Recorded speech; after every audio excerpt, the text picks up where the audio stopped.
What can the ICC actually do if Pakistan refused to play India at the T20 World Cup? And how strong is Pakistan's legal defense if it comes to that? To answer those questions properly, we have to step away from emotions, politics, and noise. We have to look at what governs international cricket in practice.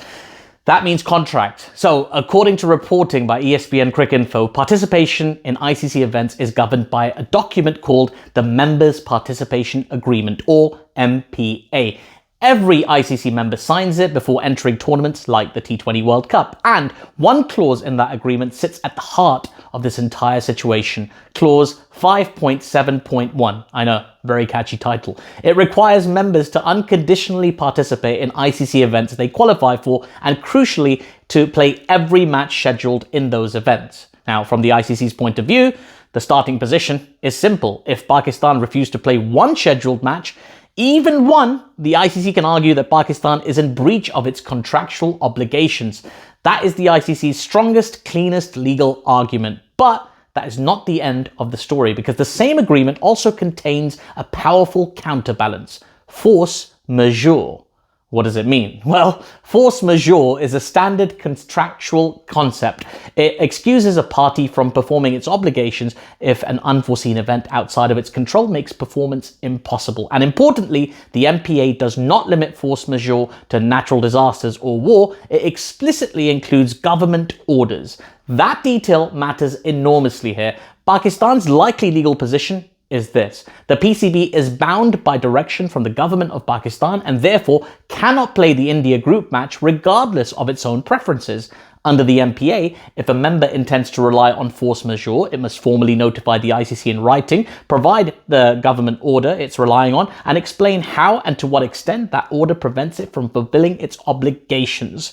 What is not publicly clear at this stage is whether the PCB has completed that formal notification process. However, the ICC's own public statement suggests it is at least aware of the government's position, which could become relevant if this ever moved into a dispute over process. Now, this is where interpretation becomes critical. The ICC could adopt a strict interpretation of the agreement and argue the following: participation in an ICC event is a single indivisible obligation. If a team is prevented from playing one match, it is no longer capable of satisfying its obligation to participate in the tournament as a whole. Under that logic, the ICC could argue that it has the right to terminate Pakistan's participation entirely, not just record a forfeit. That would be a very aggressive reading of the contract. Pakistan's counter-argument is that this is a case of partial force majeure. They would argue that the government order affects only one specific match, not their ability to participate in the tournament overall. And there's precedent for this. It's happened many times in global tournaments. They would point to the tournament playing conditions themselves. While provisions around formal forfeiture declarations have been modified in recent ICC tournaments, the playing conditions still retain points allocation and net run rate mechanisms that treat a forfeited match as a loss. Pakistan's argument would be that the ICC has already defined that sporting consequence for not playing a match, and this should be the only penalty applied. In other words, the punishment is off the field. The punishment is on the field, not contractual expulsion. There is also a deeper, more sensitive layer to this. Under international sports law, federations like the ICC expect their member boards to operate autonomously without government interference. That is the principle. The reality, particularly in South Asia, and let's face it, lots of other places, is more complicated, and the ICC knows this. But legally, it still starts from the assumption that the cricket board and the government are distinct entities unless otherwise proven. This is where the position of the PCB chairman becomes relevant. Mohsin Naqvi is not just the head of the PCB, he's also a senior minister in the government of Pakistan. That overlap does not automatically invalidate a force majeure claim, but it does give the ICC room to argue that the government order may be self-created or at least not fully independent of the board itself. If the ICC were to take that position, it could argue that the force majeure was either avoidable or insufficiently mitigated, which weakens its effectiveness as a contractual defense.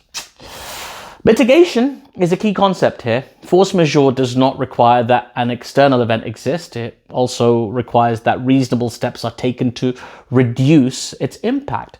This is where precedent, while not legally binding, becomes politically relevant. And here we go. When India did not travel to Pakistan for the Champions Trophy, the ICC adopted a hybrid model, allowing India to play its matches elsewhere, namely Dubai. The ICC could argue that political obstacles have previously been mitigated through compromise.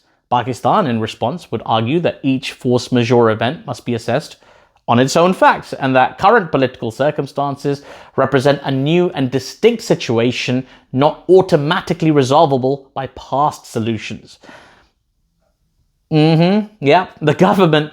another complication is timing and specificity. So the government statement cited in reporting referred specifically to the February 15th group match against India. If Pakistan later face India in a knockout match, for example, or the final, imagine that, that could create a serious problem for their defense. It would be difficult to justify why a group match is prohibited, but a knockout match against the same opponent is not, unless the wording of the government order clearly supports that distinction.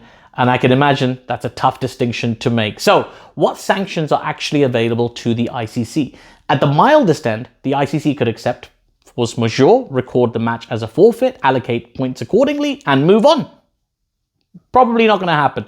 At the other extreme, the ICC could argue breach of contract, seek damages, and even invoke provisions of its constitution that allow for suspension or termination of membership in cases of serious breach. That would be an extraordinary step. Historically, the ICC has been extremely reluctant to escalate disputes to that level, particularly when there are entangled geopolitics at play. But what about precedent? There have been instances of teams refusing to play matches in World Cups, including in 2003, and cases where governments have blocked participation, such as visa refusals. But as legal experts cited by ESPN Cricinfo point out, those examples carry limited precedential weight. Precedential, not presidential. Precedential weight.